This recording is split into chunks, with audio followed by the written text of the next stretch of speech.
All right, here we go with Operation Torchlight. This is January 1941, and this will be the USA and the KMT. All right, so normally I would start with my tech rolls, but I already did those and submitted them in a video to our group chat because they have they had a chance to affect what I was going to do for attacks, which would affect scrambling, and it's really hard to do that all in one video. So I sent it over there already, and the U.S. they went for jet fighters, they missed it. They went for heavy bombers, they missed it. They went for long-range aircraft, and they got it.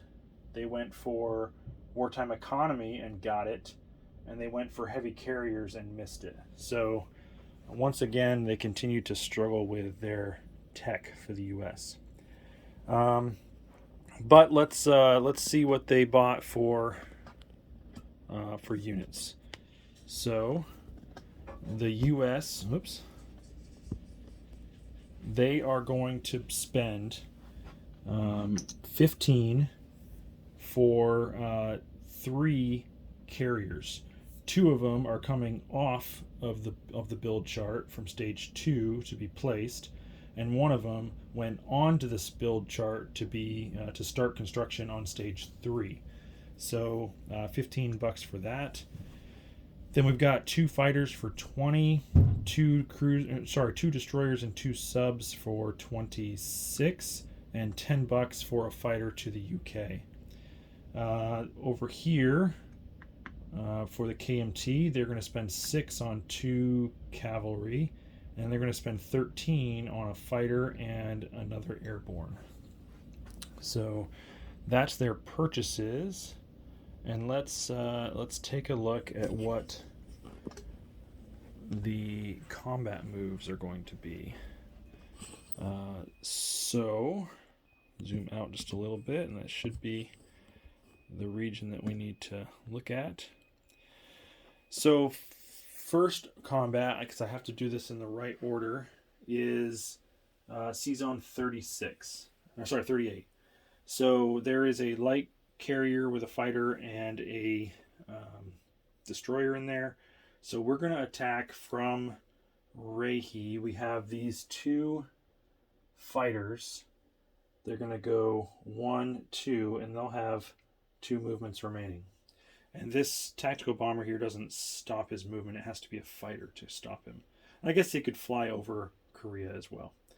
And then this medium bomber from Yunnan is going to go, he can move 5. He's going to go 1, 2, 3, 4. So he'll have 1 movement remaining. He can land up here in Russian Kamchatka because they're both at war with the same major power, but not at war with each other. The last one, and this is where the long-range aircraft came in handy to allow me to do this battle. He's going to move 1, 2, 3, 4, 5, 6, and he'll have 1 movement remaining because he had 5 plus the airbase plus 1 for long-range aircraft. He can also land up here in Kamchatka. So that's the first battle, and the reason why I said that one's first because they are screening to try and allow the air transport that's in Rehi to land in Honshu. So from here he'd go 1, 2 into that C zone, and then if it's successful and he can get over that fighter that's there, then he can go 3 and land in Honshu. Now, when I mentioned this to the veteran, he did say he would like to scramble his 3 fighters out of Primorsky Krai. So it's going to be a bit of a hard battle, but we'll see. It could be high risk, high reward. All right. Next battle, since we're over here, we're still in with the KMT. We'll go with Korea.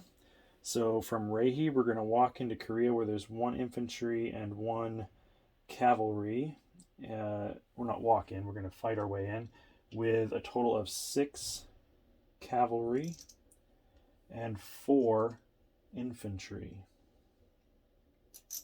And so actually the veteran had the option to scramble his fighters into either one of those battles, and he chose C-Zone 38. Last battle, number 4, is going to be over here in Hawaii.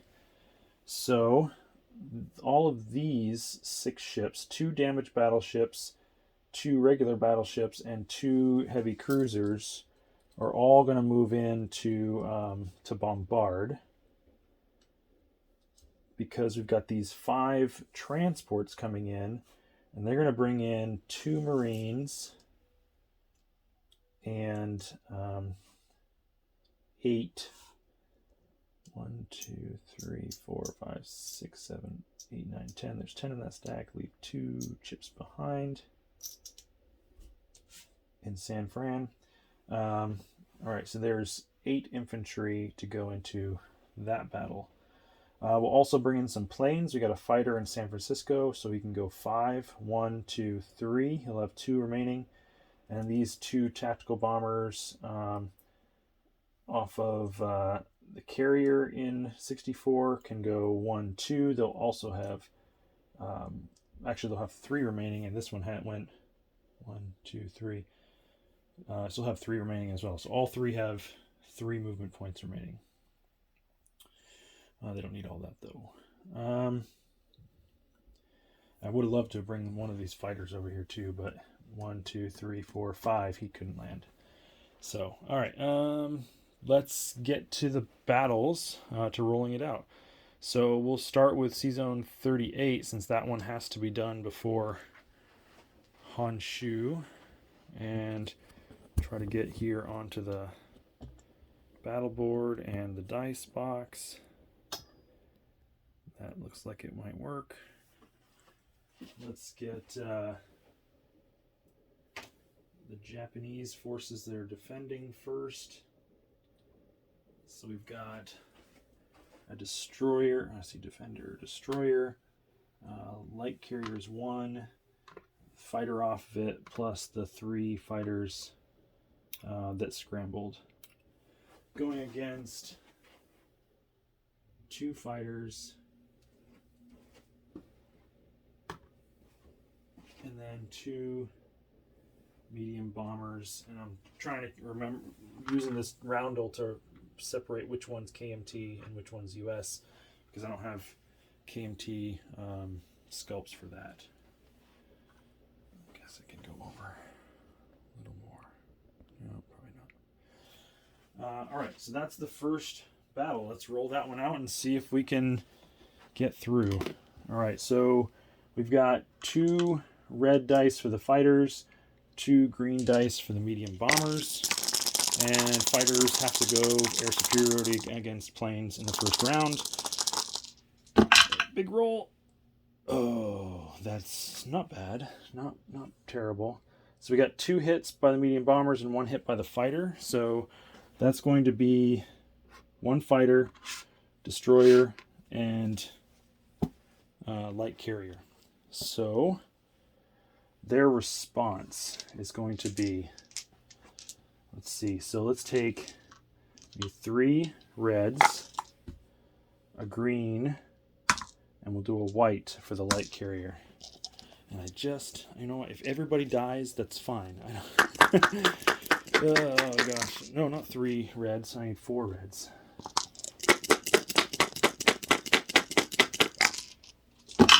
Oops, missed the green. All right, so the white and the green missed. We have 1 hit, 2 hits by the fighters. All right, so I will take my 2 fighters on the other side. Oh, wow. All right. So now we're 2 greens versus 2 reds. So let's, let's just roll it all together. Why not? No, three reds. Oh. All right, so greens at 7, reds at 6. Statistically, this is bad, but we'll see what happens. Oh, wow. 1 hit for me, and all 3 of theirs missed. All right, so we'll take out a red die to note that, whoops, that one of those fighters is dead. And we'll go again.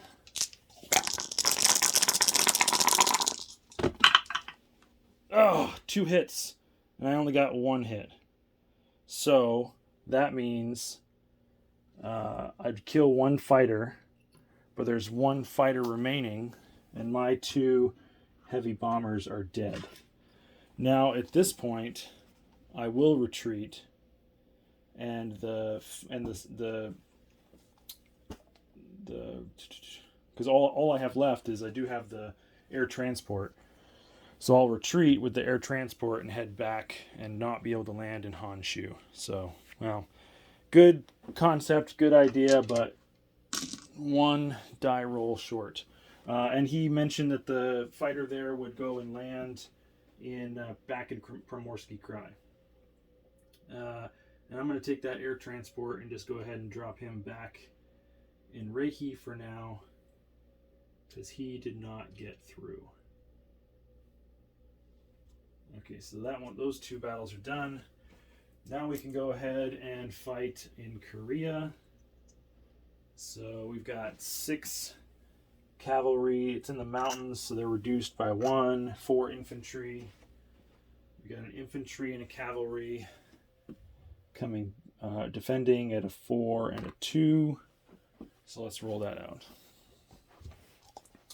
So infantry, 1s for there, and then 1, 2, 3, 4, 5, 6. Cavalry at 2. So blacks are 1, whites are 1, blacks are 2. Nothing. Absolutely nothing. And then he'll go a black, and we'll do a green for the infantry. So green is whatever. So the 6 and a 9, so they both missed.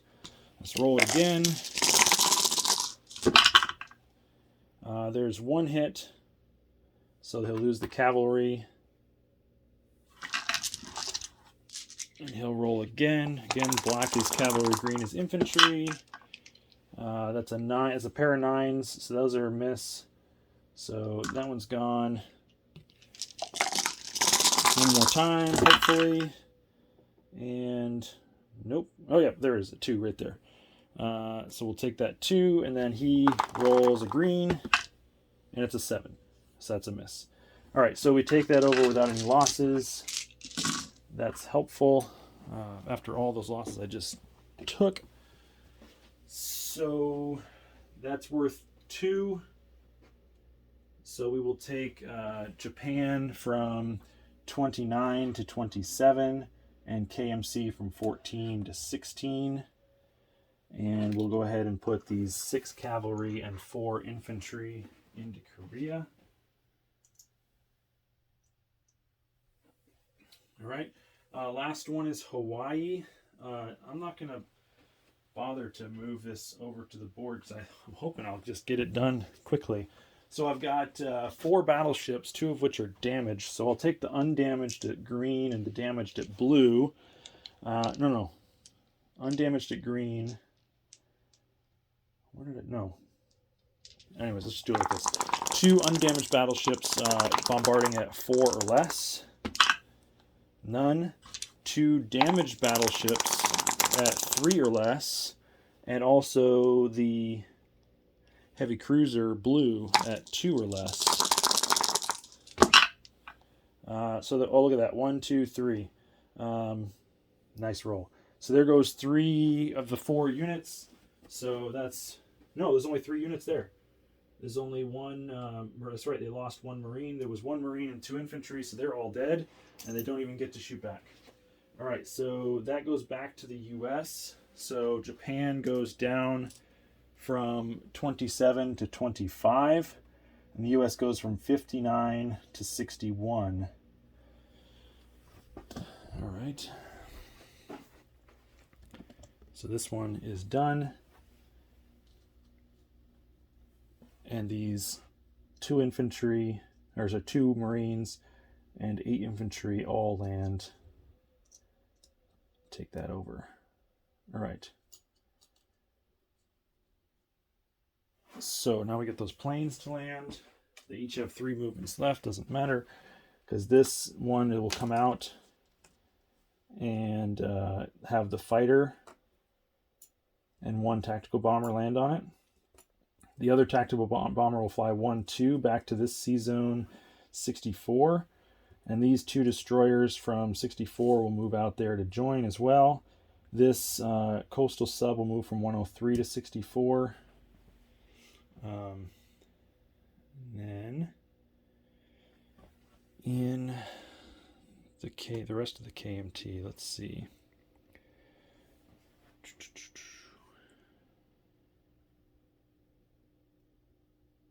We will take 1 infantry from Kwang Tung and move him down to here to Anantonkin.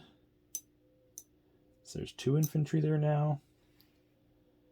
And there's a nice big stack of militia.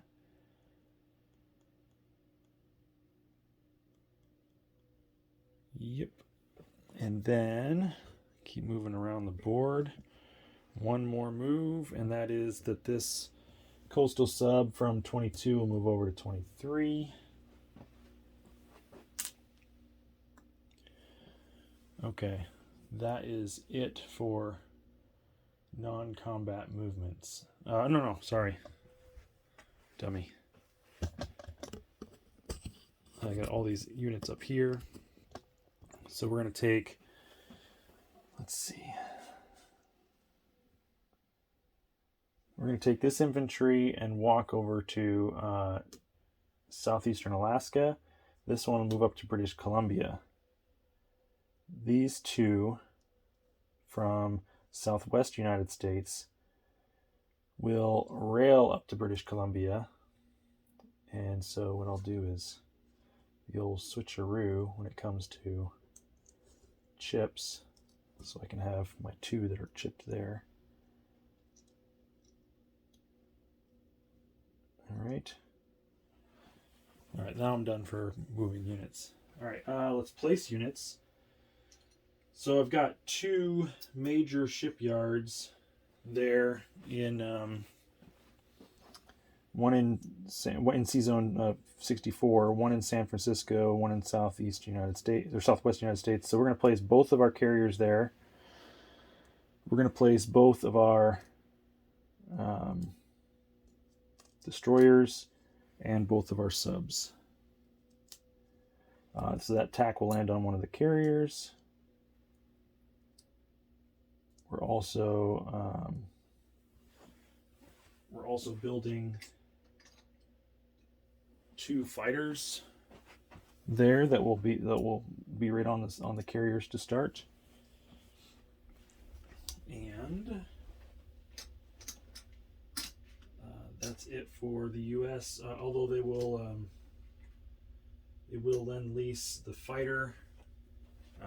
He's going to go from the eastern United States into the British Midlands to make 4 British fighters in the British Midlands. So sorry I didn't really show you that, but he came from the East Coast over to here. There's nothing out there to stop him anymore. And KMT, they're going to build their units.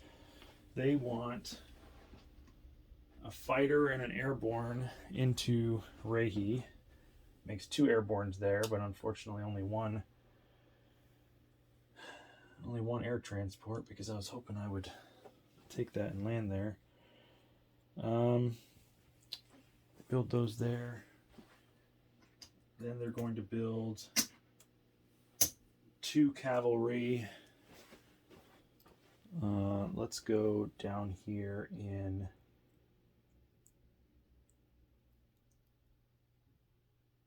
Yunnan.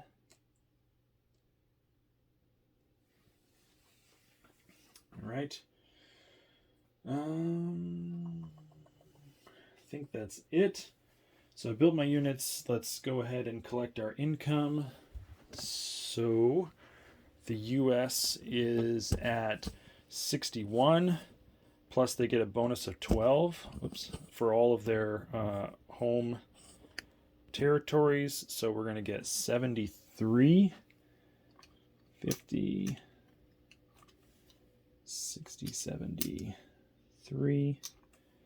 And then the KMT is at 16, plus they get an extra 1 for the Burma Road being open.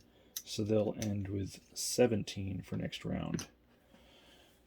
All right, that was it for the end of that one. So we're going to go ahead and move the calendar to July 1941, and it will go over to the German turn, and we'll see just what the Germans have in store.